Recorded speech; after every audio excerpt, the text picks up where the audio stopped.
समझ में आ रहा है इकरा? ईजी है ना? ईजी है ना? किसी को कोई दिक्कत लग रही है इस वाले टॉपिक पे ना? सबको समझ में आ रहा है ना? Blue is scattering, scattering light, scattering of light.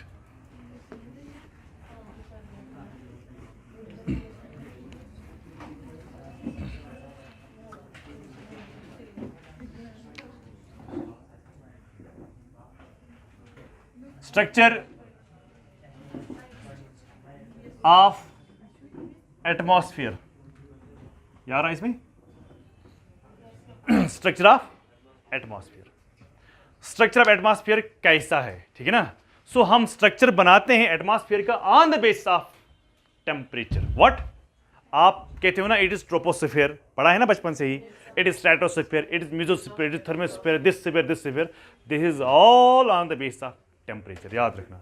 सो हम क्या करते हैं, जो हम स्ट्रक्चर देखते हैं एटमॉस्फेयर का, this all on the basis of temperature. ठीक है ना? तो सबसे पहला लेयर कौन है? आप ही मुझे आप पढ़ाएं, क्योंकि आपने बचपन से ही पढ़ा है. शाबाश. तो मैं यहां पर बनाऊं structure. This is what is known as troposphere, है ना? ये है ना? This is what troposphere. Troposphere जो है, यहां मैं लिखता हूं,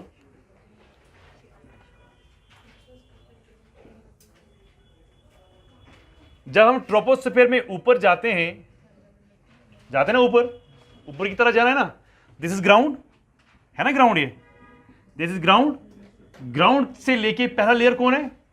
ट्रोपोस्फेयर. सो हम कहते हैं ट्रोपोस्फेयर जो है ये लोअर मोस्ट लेयर है किसका? एटमॉस्फेयर का. Lower most layer of atmosphere is known as troposphere. Troposphere जो है इट्स ए ग्रीक टर्म. ये ग्रीक टर्म है ट्रोपोस. ट्रोपोस का मतलब है चेंज होना, या आप कभी कभार क्वेश्चन आता है मिक्स होना. मिक्स होना या चेंज होना. ओके, पता है ये टर्म किसने दी है? Who has given this term? शाबाश. या तो फिर Hippocrates. Both the two are wrong. So it is given by Teisserenc, मगर ये असल में साइलेंट है. T E I double S, एक ही डबल एस है, डबल नहीं है. मैं रिपीट बोल रहा हूं, TEISSERENCE,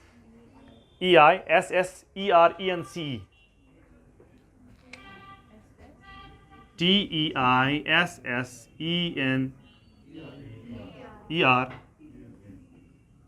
the Bort. Teisserenc de Bort जो है, ये पहला बंदा था जिसने ट्रोपोस्फेयर के बारे में हमें बोला. यानी हम कहते हैं कि वर्ड इसने दिया है, ठीक है ना? तो इसका मतलब क्या है? मिक्सिंग होना. मिक्सिंग मतलब यहाँ पर सब कुछ मिक्स हो रहा है, क्लाउड्स, प्रेसिपिटेशन वगैरह वगैरह सब कुछ यहाँ ही हो रहा है. इसलिए इसने बोला this is the layer of mixing, this is the layer of mixing और turbulence. This is the layer of mixing और टर्बुलेंस. किसको कहते हैं? ओके. जो एंड पार्ट है इसका, किसका? उसका क्या कहते हैं? ट्रोपोपास. सो ट्रोपोपास जो है यहां पर स्टॉप हो जाती है. ट्रोपोपास किसको कहते हैं? Stop of mixing.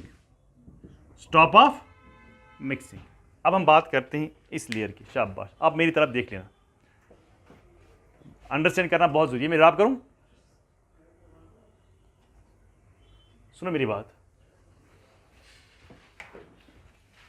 मान लो कि मैं इसको कंसीडर करूं as a pole, any pole, north pole और साउथ पोल. इसको मैं कंसीडर करूं एज इक्वेटर. जब हम ऊपर की तरफ जाते हैं तो कहां तक हमें ट्रोपोपास या ट्रोपोस्फीयर का एंड पार्ट कहां तक है? ट्रोपोपास तक. तो ट्रोपोपास कहां पर है? ट्रोपोपास कहां तक है? जब मैं इक्वेटर की बात करता हूं, जब मैं इसके ऊपर जाता हूं, तो मुझे मिलता है एट 18 किलोमीटर पर। कहां पर? 18 किलोमीटर, इसका एंड पार्ट। जब मैं यहां से जाता हूं, it goes about 8 kilometre. 18 plus 8 कितना हो गया? डिवाइड बाई 2 कितना हो गया? 13 क्या बन गया? एवरेज। तो एवरेज हाइट कितनी है ट्रोपास की? अब सवाल ये है, समझ में आ रहा है कि नहीं आ रहा है? अब सवाल ये है इशरत जी से कि आप मुझे बताएंगे कि अगर ये ट्रोपास तो होगा तो ऑलमोस्ट ये हर जगह सेम ही होना चाहिए, ये यहाँ पर क्यों ज़्यादा है, यहाँ पर क्यों कम है? आप टेम्परेचर ठीक है, टेम्परेचर जहाँ पर ज़्यादा है ऑब्वियसली, यहाँ पर कम टेम्परेचर है, तो फिर ट्रोपास में क्यों फ़र्क है? एयर मास यहाँ भी ऊपर जाती है। एग्जैक्टली देखो भाई क्या है, मैंने इक्वेटर पर क्यों ज़्यादा रखा है इसको? मैंने नहीं रखा, ये है ज़्यादा। हाँ, तो ज़्यादा इसलिए यहाँ पर है कि क्योंकि यहाँ पर ज़्यादा ठंडी की गर्मी है, तो जो यहाँ की हवा होगी वो ज़्यादा गर्म होगी कि कम गर्म होगी? जब वो ज़्यादा गर्म हो जाएगी, ज़्यादा हवा ज़्यादा दूर तक जाएगी, कम दूर तक जाएगी? हाँ, ज़्यादा दूर तक जाएगी, इसलिए ज़्यादा दूर मैंने यहाँ पर बनाया। यहाँ पर हवा क्या है? ठंडी है ना, ज़्यादा गर्म, तो ज़्यादा गर्म जब नहीं है तो ज़्यादा ऊपर भी नहीं जाएगी, इसलिए यहाँ पर कम मैंने बनाया। इसलिए ट्रोपास ऐसे आता है जो स्लांटिंग में है, याद रखना। इसीलिए क्यों ये स्लांटिंग में है? Because of temperature differences at equator and poles. So slanting में क्यों है? स्लांटिंग में क्यों है? Because of temperature differences. याद रखना, टेम्परेचर डिफरेंस की वजह से यहां पर क्या होता है? यहां पर शाबाश, डिफरेंसेस आती हैं किस में? अब मुझे ये बोलो, सोर्स ऑफ हीट क्या है? सन और अर्थ। असली जो रियल अगर बैकग्राउंड देखिए तो सन है, लेकिन हमारे लिए सोर्स ऑफ हीट क्या है? अर्थ। तो हमेशा यह बात याद रखना कि जितनी देर तक हम ग्राउंड के साथ हैं उतनी देर तक हमें गर्मी मिलती है, जितना हम ग्राउंड से दूर दूर होता जाएंगे उतना टेम्परेचर। अब जब हम ऊपर जाएंगे टेम्परेचर क्या हो जाएगा? इंक्रीज और डिक्रीज। सो इसका मतलब ये है कि अगर हम हाइट पर जाएंगे, अगर हाइट इंक्रीज करेंगे टेम्परेचर क्या हो जाएगा? Higher we go the cooler it is, है ना। अगर आप यहां पर हो, मान लो कि यहां पर 10 डिग्री सेल्सियस है, तो यहां पर क्या होगा? 12 की 8, यहां पर क्या होगा? और क्या होगा? कम होगा कि नहीं होगा? अब मुझे ये बोलो, सोर्स ऑफ हीट क्या है? अर्थ। अगर आप अर्थ से नजदीक हो तो आपको ज्यादा गर्मी होगी कि नहीं होगी? अगर आप अर्थ से दूर होते तो मुझे ये बोलो, सबसे कम टेम्परेचर कहां पर होगा? निदा, सबसे कम टेम्परेचर कहां होगा? यहां पर कि यहां पर? इक्वेटर पर कम टेम्परेचर होगा कि पोल पर कम टेम्परेचर होगा? क्यों होगा पोल पर कम टेम्परेचर? हाँ शाबाश,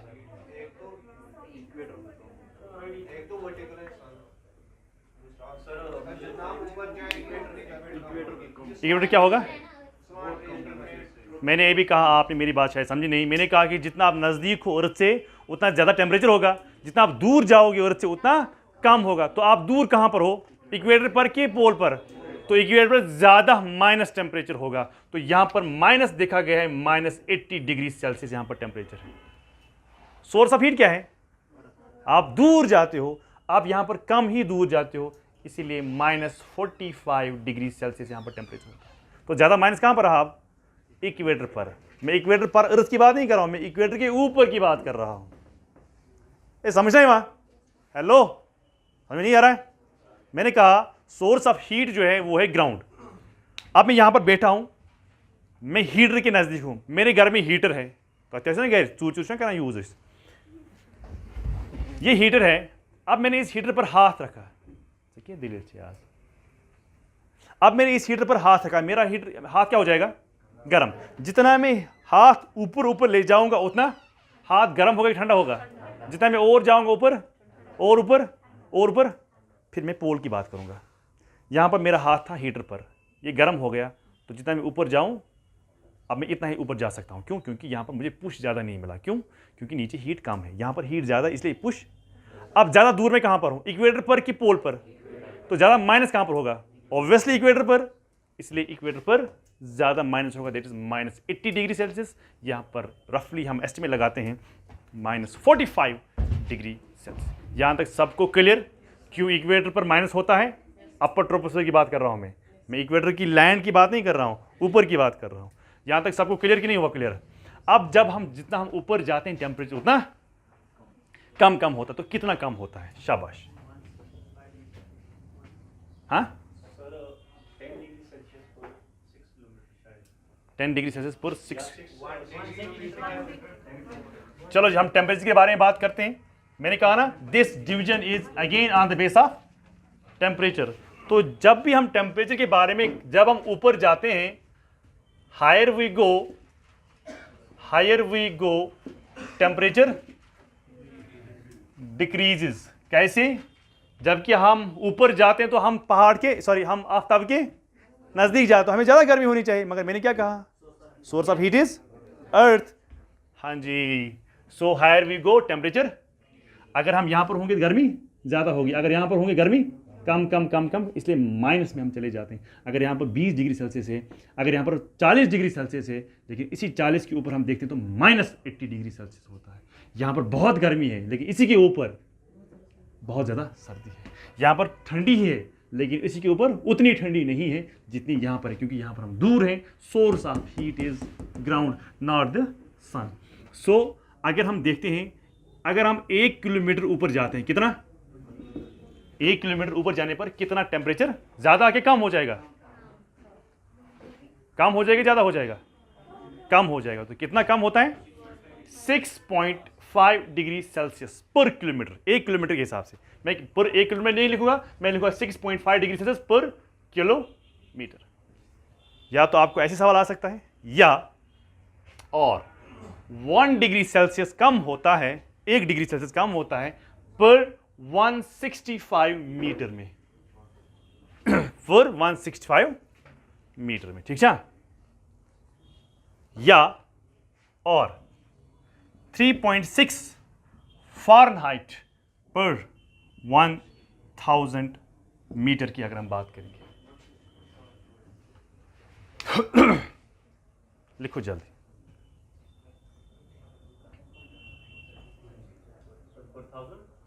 मीटर यानी किलोमीटर।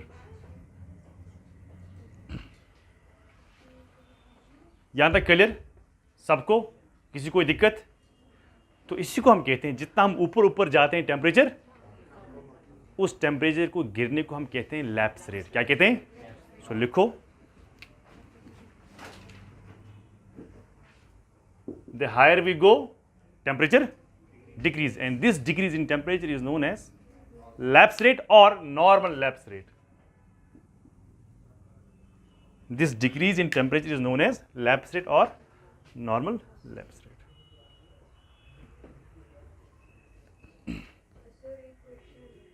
जी,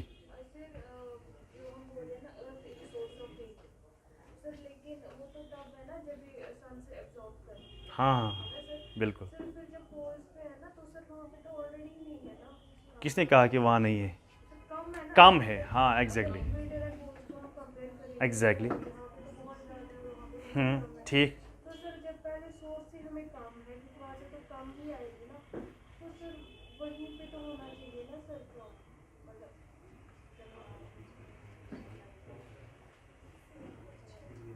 पहले इसका जवाब देंगे। मेरी बहन सुनो,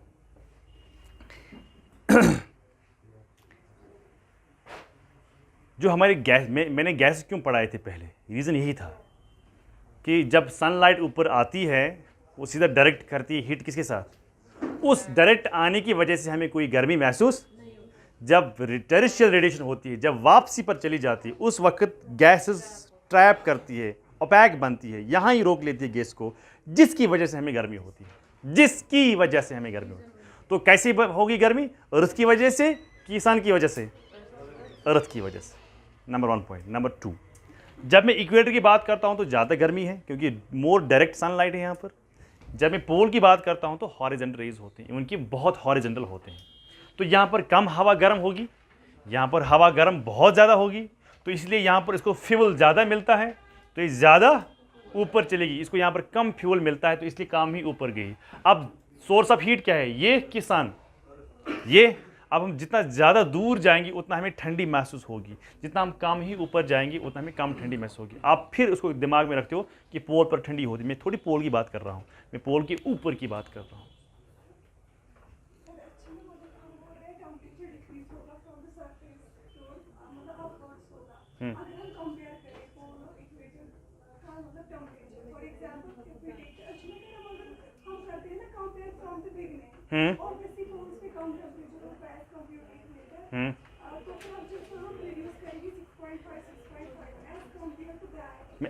एवरेज की बात है,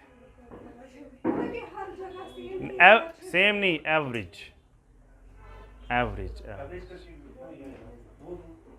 आप फर्क देखो भाई, फर्क रहेगी इक्वेटर पर और पोल पर फर्क रहेगी। इवन की इक्वेटर से लेके अगर मैं सेंटर की बात करूं, मिड लैटिट्यूड की बात करूं और फिर पोल की बात करूं, अगर मैं 5 डिवीजन क्यों ना करूं तो फर्क रहेगी। इसलिए मैं एवरेज के हिसाब से बोलता हूं 6.5 डिग्री सेल्सियस एवरेज, इसको मिला के 6.5 डिग्री, 1 डिग्री सेल्सियस पर 165 मीटर, 3.6 फ़ारेनहाइट पर 1000 metre.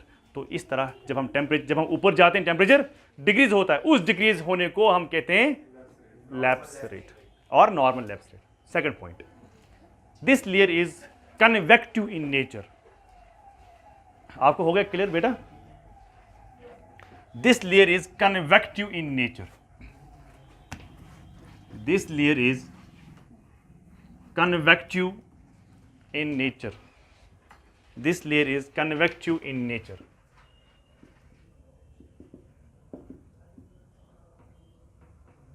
this layer is convective in nature। convective क्या मतलब हो गया? शाबाश।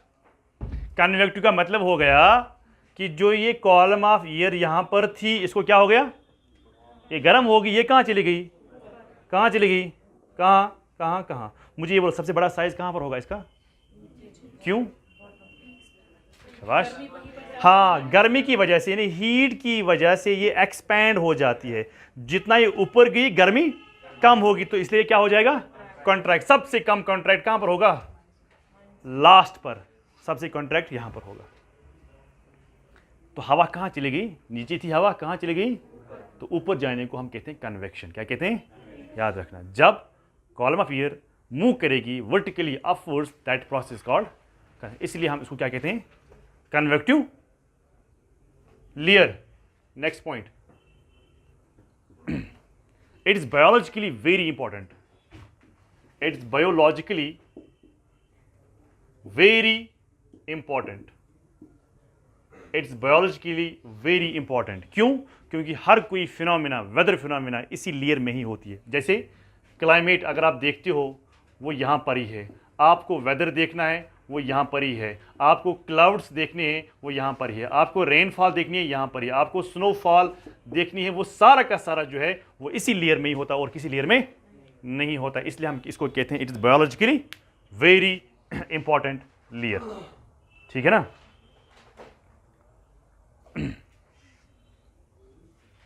उसके बाद लास्ट में क्या आता है? ट्रोपास आना लास्ट में।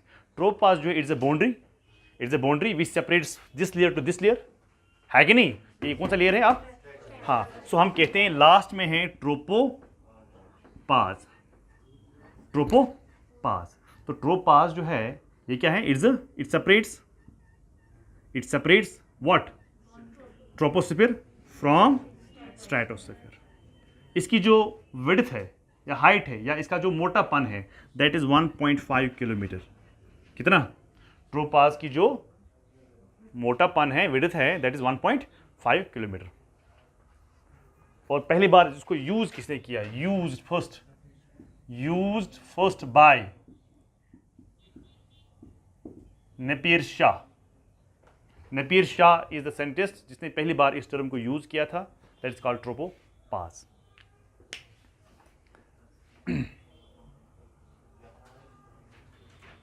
अब मेरी बात सुनो, जितना हम ऊपर जाते हैं टेम्परेचर कम हो रहा है, लेकिन जो ही हम कहां पर पहुंचते हैं,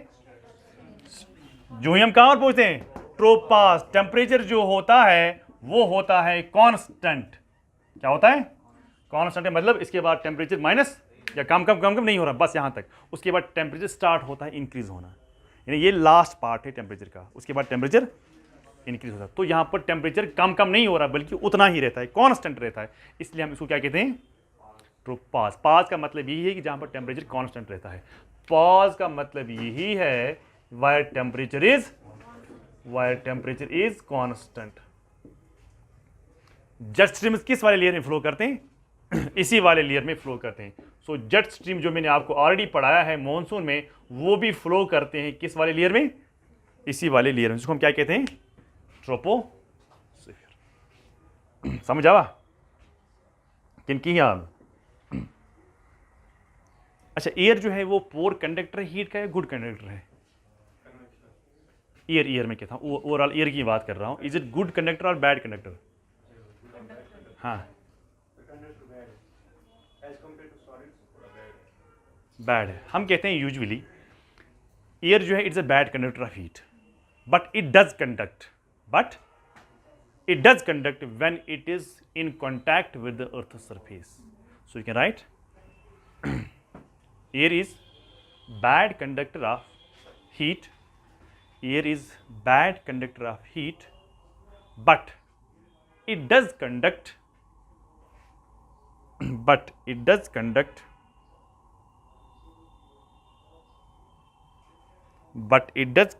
when it is in contact with what, earth's surface. Now write a question.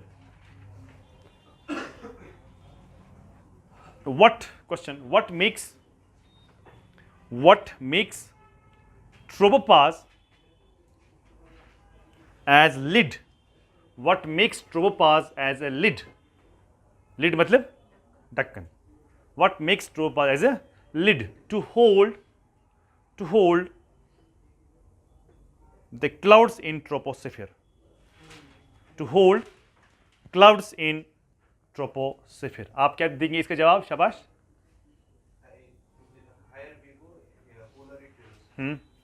तो ये कैसे, ये वाला लेयर कैसे क्लाउड्स को अंदर, अपने अंदर रखती है, अपने ऊपर जाने नहीं देती है?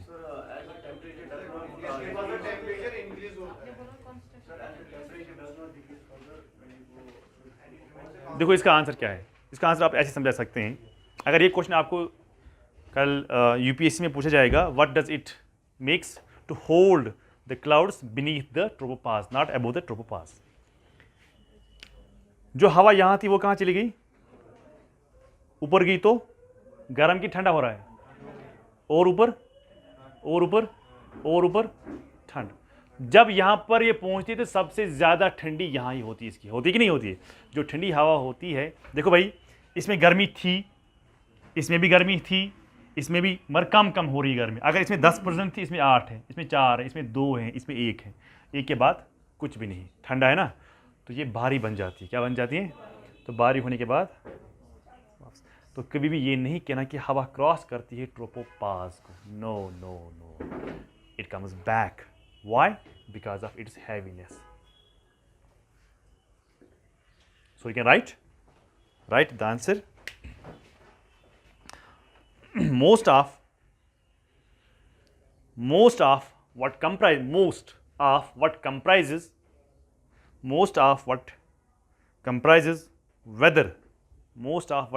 weather is confined to the troposphere.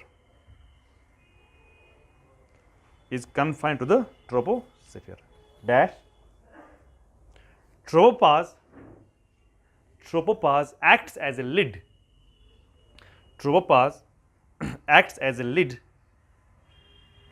Of the troposphere. Tropopause acts as a lid of the troposphere as there occurs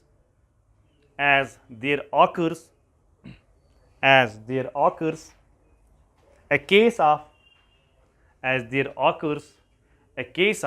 temperature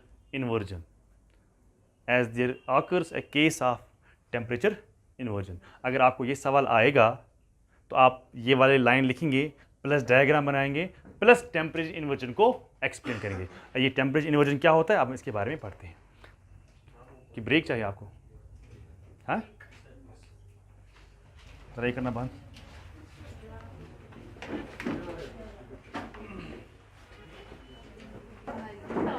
आप सुनो मेरी बात। अब मैंने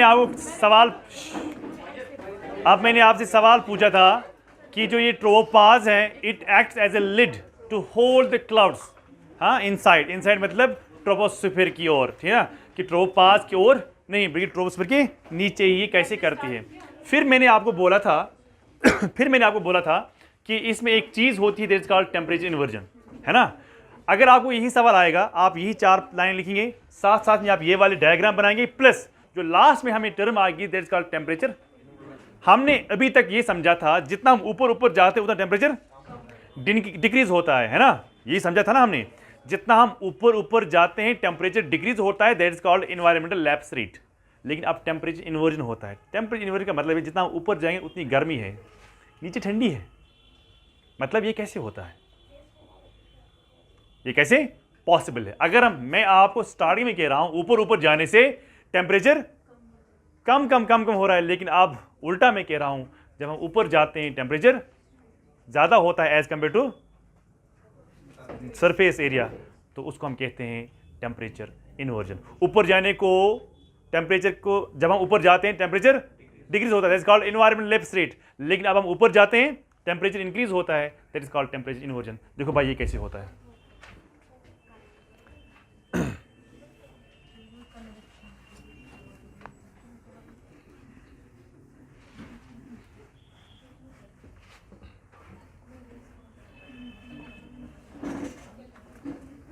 सुनो मेरी बात, मैं 2 डायग्राम बनाऊंगा ताकि आप अपने आप को अंडरस्टैंड करेंगे।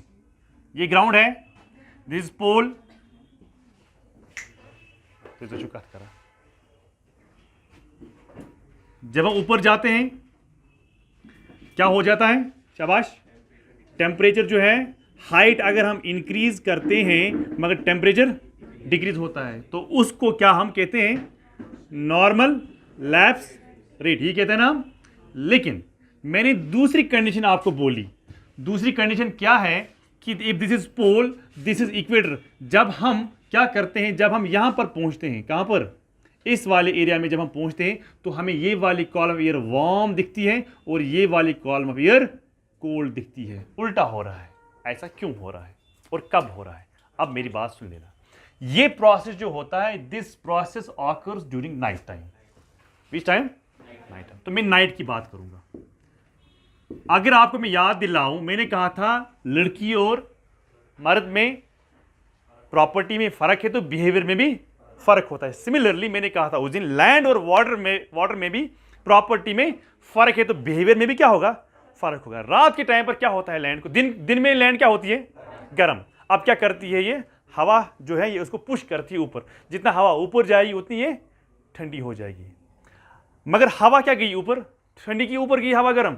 स्टार्टिंग में गर्म हवा ऊपर गई। जो ही गर्म हवा ऊपर गई रात के टाइम पर, जो ही गर्म हवा ऊपर गई, गर्मी निकली किससे, अर्थ से। ये हवा गर्म हवा कहां गई, वहां कौन सी हवा आ गई, ठंडी हवा गई। अब नीचे कौन सी हवा है, ऊपर कौन सी हवा है, उसको हम कहते हैं टेम्परेचर इन्वर्जन। रात के टाइम पर, it is on the night time, what happens कि ये कॉलम ऑफ एयर जो है ये यहां पर थी, ये गर्मी इसमें चली गई, ये खुद कॉलम ऑफ एयर कहां पर पहुंची, अब मत यहां पर कॉलम ऑफ एयर ना, अब इसमें गर्मी है तो ये क्या है अभी। मगर रात के टाइम पर लैंड को क्या हो जाता है, जल्दी ठंडी हो जाती है। जो यहां से कॉलम ऑफ एयर आई वो कौन सी कॉलम एयर थी, कोल्ड। जब अलोफ्ट, जब ऊपर की तरफ गर्म हवा होगी, नीचे की तरफ क्या होगी, ठंडी हवा होगी, उसी को हम कहते हैं temperature inversion. Right.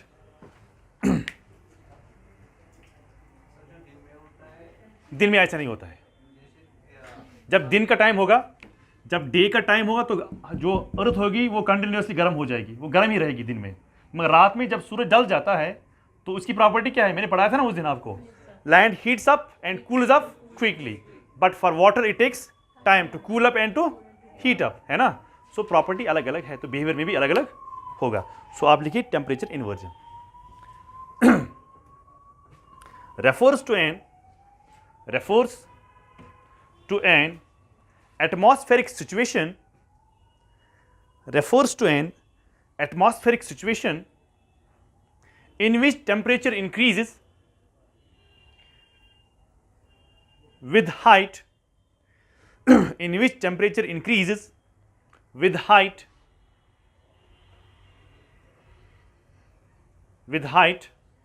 rather than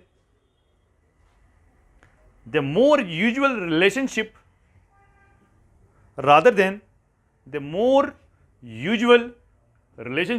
showed by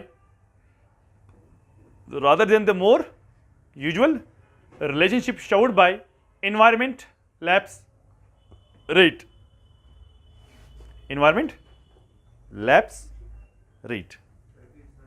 कहां से क्या increases with the height rather than the more usual relationship showed by the environmental lapse rate. Full stop. Example लिखो. On a clear night, but it should be focused here. Clear night लिखा है, हाँ? Cloudy? नहीं, clear night. On a clear night, तो आपको नहीं लगता है जिस दिन बादल होते हैं दिन में दम जैसा लग रहा है ना? हाँ. On a clear night, when heat is radiated from the earth's surface,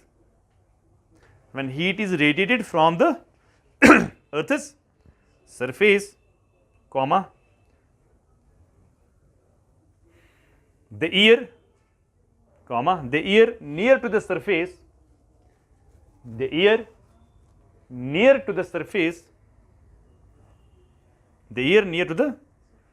is cooled by conduction of heat,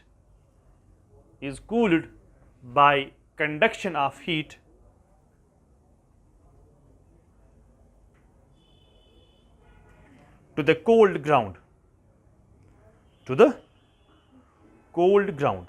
full stop. To the cold, full stop. The lower layer of the atmosphere is therefore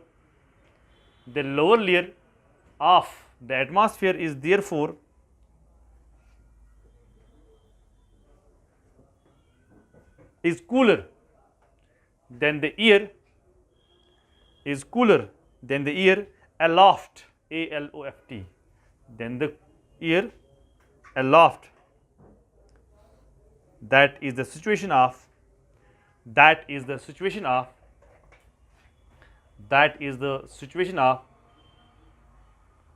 temperature inversion. अगर ऐसा सवाल आया, I hope कि इस सवाल का आप अच्छे से जवाब देंगे कि नॉर्मल लैप्स रेट क्या होता है और टेम्परेचर इन्वर्जन क्या होता है. यहां तक क्लियर. अब हम दूसरे स्ट्रक्चर के बारे में बात करते हैं आज. बस जी समझाएंगे फिर से. This is ground. क्या होता है? नाइट टाइम, दिन का नहीं, नाइट.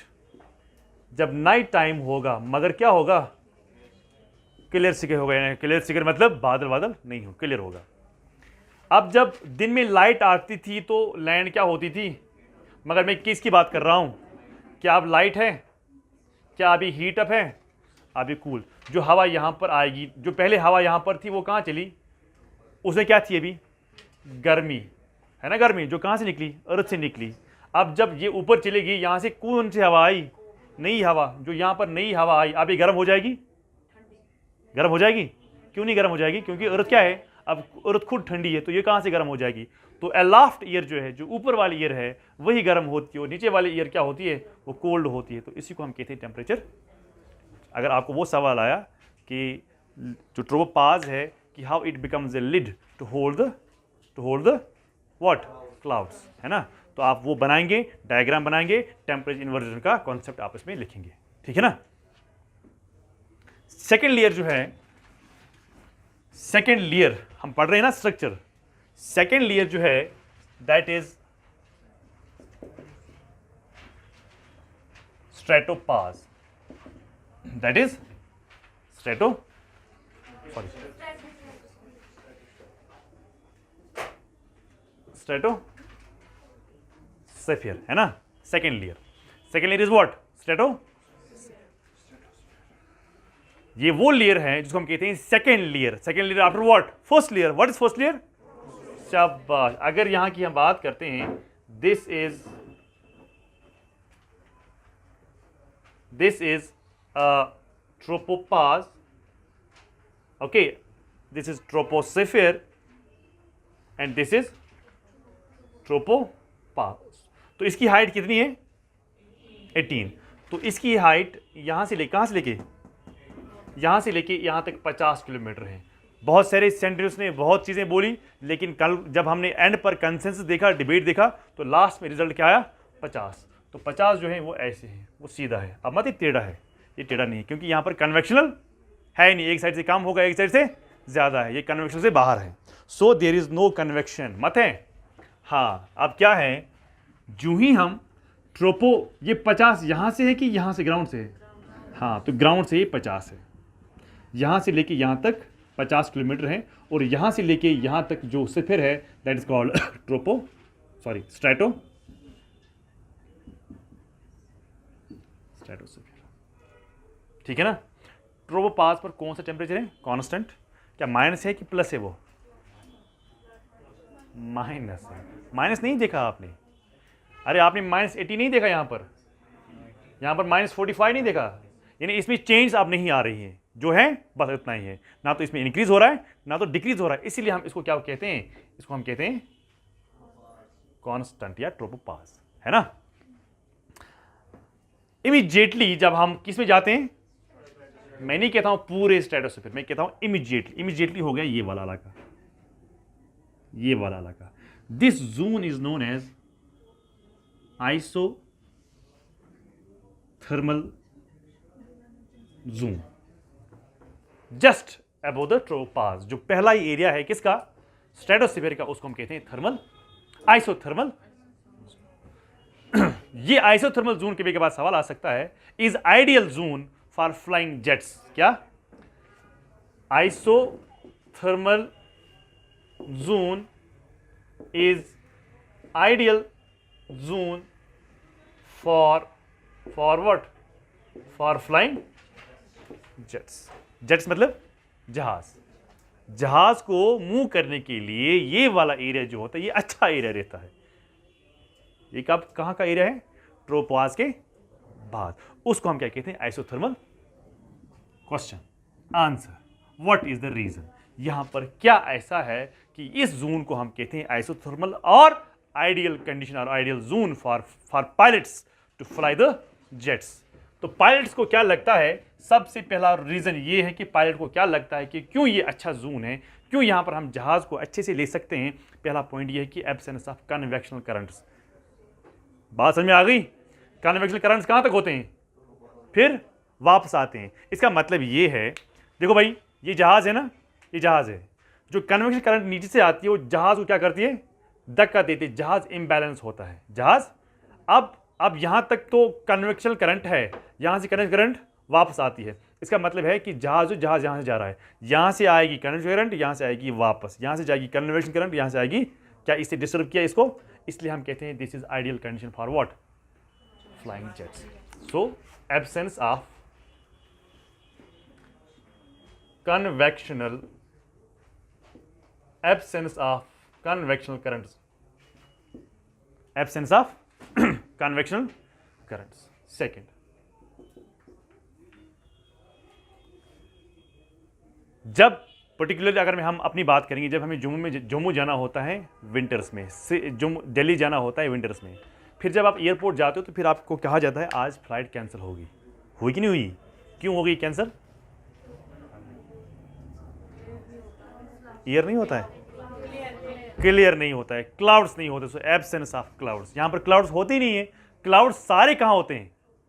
मैंने कहा ना, it is biologically very important because all weather phenomenons, climatic conditions, clouds, precipitation, rainfall, snowfall, सब कुछ हो रहा है इस वाले लेयर में। तो इस वाले लेयर में वो है ही नहीं, तो क्या यहां पर क्लाउड्स होंगे? सो एब्सेंस ऑफ थर्ड जब जहाज यहाँ पर चलती है, कहीं यहाँ जाती है, कहीं यहाँ होती है, तो यहाँ पर टेम्परेचर में वेरिएशन होती कि नहीं होती है? जब हम यहाँ पर जाते हैं टेम्परेचर कांस्टेंट होता है कि वेरी होता है? कांस्टेंट। सो टेम्परेचर जो है, temperature is constant. These are the three reasons why it is known as ideal zone for flying jets. लिखो, this layer, which layer? Stratosphere. Stratosphere was first discovered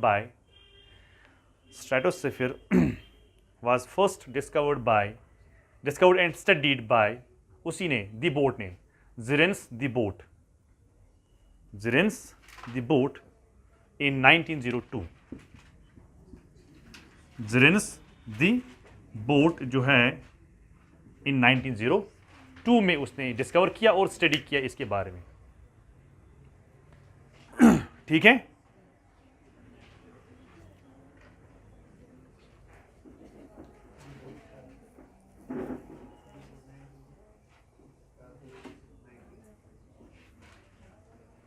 मैंने कहा आपको कि we classify these, we make these structures on the base of temperature.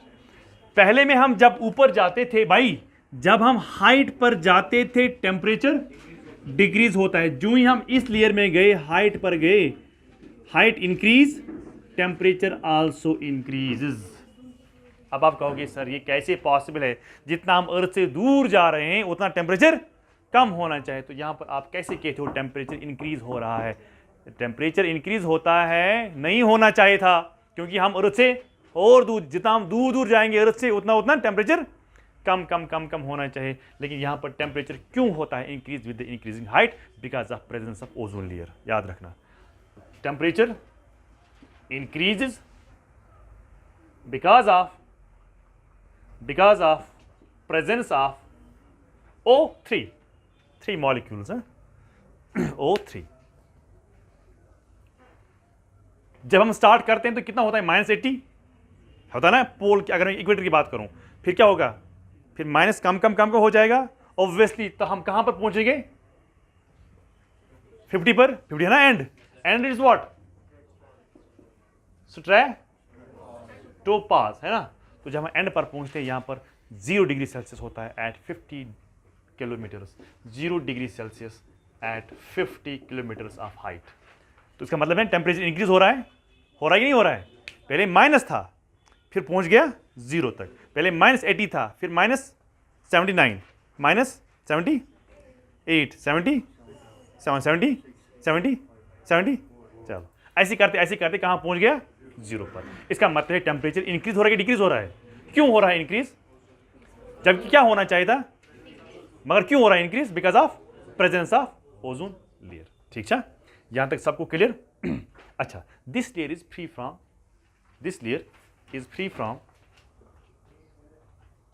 Clouds.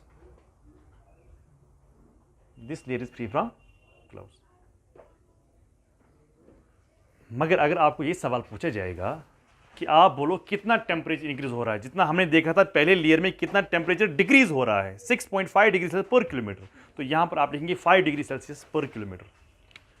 5 degree Celsius पर kilometre किस वाले layer में? Sometimes cirrus एक type of cloud, CIRRUS। English medium वाले CIRRUS।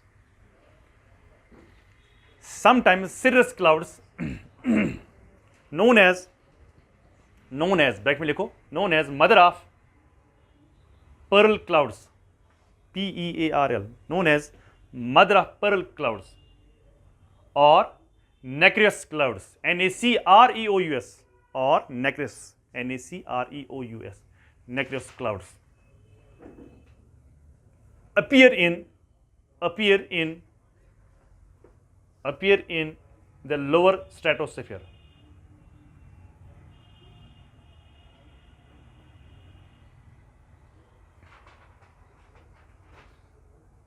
ठीक है ना, यहां तक क्लियर? तो हमने क्या समझा कि जो पहला लेयर है ऊपर जाने से टेम्परेचर डिक्रीज हो रहा है, लेकिन सेकंड ईयर में ऊपर जाने से टेम्परेचर पहले में हमने ये समझा कि डिक्रीज इसलिए हो रहा है कि we are going away from the source of heat that is earth. जो ही हम दूसरी लेयर की बात करते हैं तो और दूर होते हैं, तो और माइनस होना चाहिए, लेकिन यहां पर इंक्रीज टेम्परेचर हो रहा है because of presence of ozone. अब हम थोड़ा ओजोन के बारे में थोड़ी सी बात करते हैं।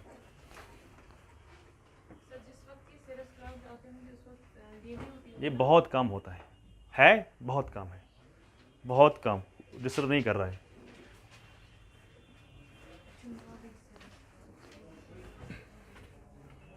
सो ओजोन, अगर ये पहला लेयर है,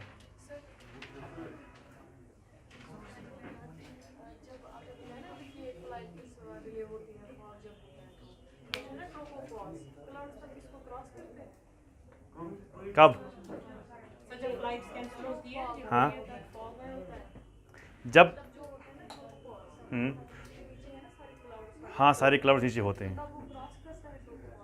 नहीं, देखो क्या होता है, अगर आप कभी जहाज़ में गए होंगे तो आप जहाज़ में बैठे हो, आप नीचे क्लाउड्स को देखते हो, है ना? आप ट्रोपोस्फीयर में ही होते हो। आप क्या करते हो, आप पायलट क्या करता है, अपनी पोजीशन वो चेंज करता है, वो ट्रोपोस्फीयर में ही होता है, पास पर नहीं होता, वो स्ट्रेटोस्फीयर में नहीं होता है, आप ट्रोपोस्फीयर में ही होता है। क्लाउड जो होते हैं 6 किलोमीटर, 7 किलोमीटर, 8 किलोमीटर तक क्लाउड्स बनते हैं। तो 8 किलोमीटर के बाद 13 किलोमीटर तक आपका एवरेज हाइट है, आप 8 किलोमीटर के बाद होते हो। आप पहाड़ों की हाइट कितनी है? मैं मानता हूँ 6000, 7000, 8000, ये हो गया 8 किलोमीटर। 8 किलोमीटर तक क्लाउड्स बनते हैं, है ना? क्लाउड्स पढ़ाऊंगा ना मैं आपको। तो क्लाउड्स के बाद ऊपर आप, उसका मतलब ये नहीं, हाँ, उसका मतलब ये नहीं कि आप स्ट्रेटोस्फीयर में हैं, ना ना ना ना, आप ट्रोपोस्फीयर में ही होते हैं। अच्छा जी, ओजोन लेयर जो होता है वो कहाँ पर होता है? क्या वो अपर पार्ट में होता है कि लोअर पार्ट में होता है? सो मैंने यहाँ पर बनाया लोअर पार्ट में होता है। सो O3 जो होता है वो होता है lower part of stratosphere, lower part of stratosphere, ठीक है ना? It lies in between 30, books लिखते हैं ऐसा, 30 to 60 किलोमीटर, जबकि 50 किलोमीटर तक ही हम क्या करते हैं, इसका एक्सटेंड है। So it lies in between 30 and 60 kilometers from the Earth's surface.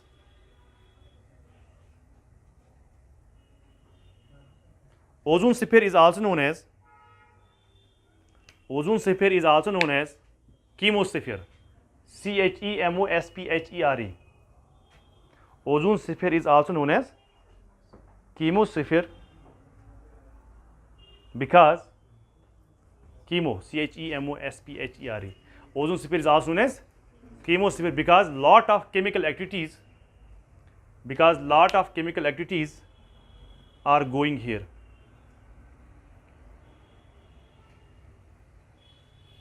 Full stop. The ozone gas is unstable. Because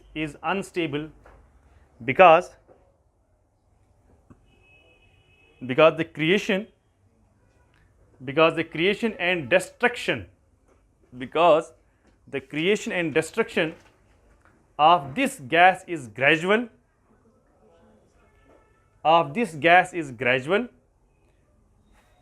and continuous natural process. Gradual and continuous natural process. अच्छा, main problem किससे होती है ozone को? Main culprit उसको हम कह सकते हैं। हाँ, सो मेन कल्प्रिट जो है वो क्या है? CFCs. So main culprit of the ozone layer is chlorofluorocarbons, popularly known as CFC, है ना?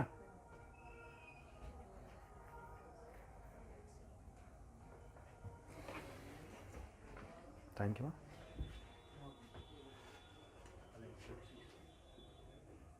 बस उसके बाद हमें पढ़ के आना, जैसे कि अभी इसने दिखाया मुझे बाहर के दिल्ली की कहीं किसी यूनिवर्सिटी के नोट हैं, इसने मुझे दिखाया, तो मैंने इसको बोला कि आप घर में देखो कि इसने मुझसे ज़्यादा क्या कहा है। आई गारंटी यू इससे ज़्यादा नहीं होगा, and I guarantee you and I assure you मेरा ही ज़्यादा होगा। चलो।